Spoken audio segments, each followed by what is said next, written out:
Ingrid Bergman's life began far from the glamour she would one day define. She was born on August 29, 1915, in Stockholm, Sweden, into a quiet world untouched by fame. Tragedy entered early. Her mother passed away when Ingrid was just 3 years old. 9 years later, her father, an amateur photographer who first introduced her to cameras, storytelling, and performance, also died. By the age of 12, Ingrid Bergman was an orphan. Shy, reserved, and deeply introspective, she was raised by relatives, often retreating into herself. What saved her was the stage. Acting became her refuge, a place where she could express emotions she rarely spoke aloud. Even as a young girl, there was something striking about her presence, a natural sincerity that drew attention without effort.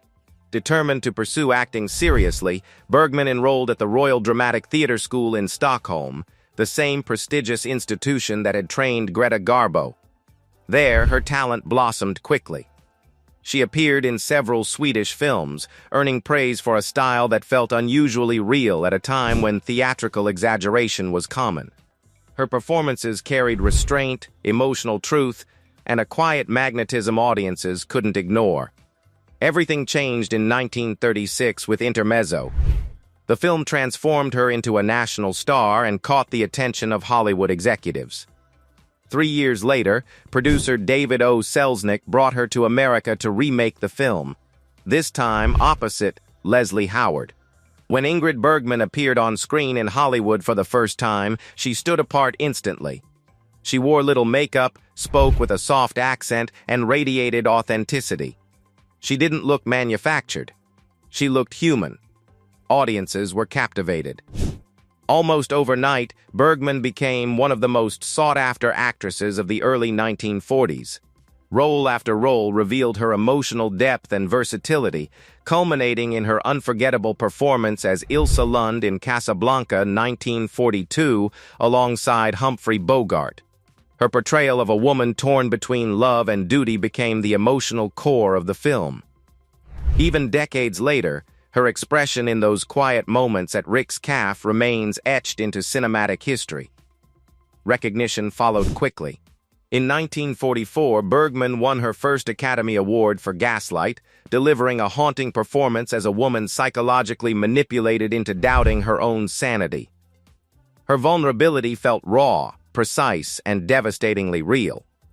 She continued pushing herself artistically, including her collaboration with Alfred Hitchcock in Notorious 1946, where she balanced romance, espionage, and emotional risk with remarkable control.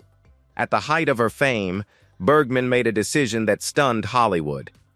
She left America for Italy, drawn by the work of visionary director Roberto Rossellini.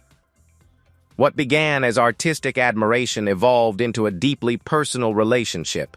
Together, they created neo-realist films such as Stromboli, Europa 51, and Journey to Italy.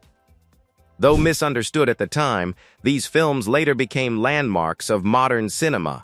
The cost, however, was enormous. Bergman was still married to Swedish neurosurgeon Peter Lindström, whom she had wed in 1937. Their daughter, Pia, had been born a year later. When Bergman's relationship with Rossellini became public, and especially after she became pregnant, Hollywood turned on her. Newspapers condemned her. Politicians denounced her on the Senate floor. She was labeled immoral, irresponsible, and unworthy. Bergman refused to perform a public apology. She chose honesty over acceptance. In 1950, she divorced Lindström, ending a 13-year marriage. She later married Rossellini in Mexico and built a life in Italy. They had 3 children together, including Isabella Rossellini. Their partnership was intense, creative, and deeply challenging. Cultural differences, artistic tension, and relentless scrutiny strained the relationship until it ended in divorce in 1957. Yet Bergman endured. In 1956, she returned to Hollywood triumphantly in Anastasia, earning her second Academy Award and reclaiming her place in American cinema. She continued moving between European and American projects, proving she was as fearless as she was versatile. In 1958, she married Swedish theater producer Lars Schmidt, who provided a period of stability and support. Their marriage lasted nearly 2 decades. During this time, Bergman returned to the stage, expanding her artistry beyond film. She later earned an Emmy for portraying Israeli Prime Minister Golda Meir in A Woman Called Gold, adding to a career that included 3 Academy Awards, 2 Emmys, a Tony Award, and performances in 5 languages. In her memoirs, Bergman reflected deeply on her collaborations, including her memories of Gregory Peck. She described him as massive, not merely in stature, but in presence and spirit.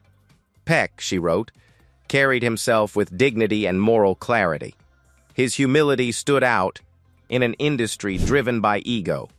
Working beside him, she felt grounded, challenged, and profoundly respected.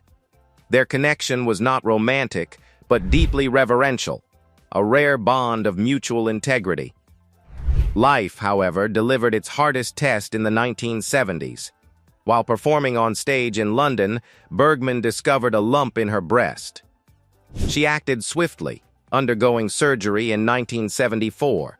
The diagnosis marked the beginning of a long, exhausting battle with cancer. Even so, she refused to retreat. She continued working, delivering one of her most emotionally raw performances in Autumn Sonata under the direction of Ingrid Bergman. When cancer returned, she underwent further treatment but pressed forward once again, completing A Woman Called Gold despite immense physical suffering. The role earned her a posthumous Emmy and Golden Globe, final testaments to her unwavering professionalism. In her final years, Bergman withdrew from public view, battling illness privately in her London apartment. On August 29, 1982, her 67th birthday, Ingrid Bergman passed away peacefully, surrounded by loved ones. Near her bedside lay a copy of The Little Prince, open near the end. Her memorial service drew mourners from around the world, actors, family, admirers, honoring a woman who belonged not just to cinema but to history. Ingrid Bergman was not defined by scandal or suffering. She was defined by courage, sincerity, and a refusal to live dishonestly. She lived boldly. She acted truthfully. And her legacy, like her presence, remains timeless.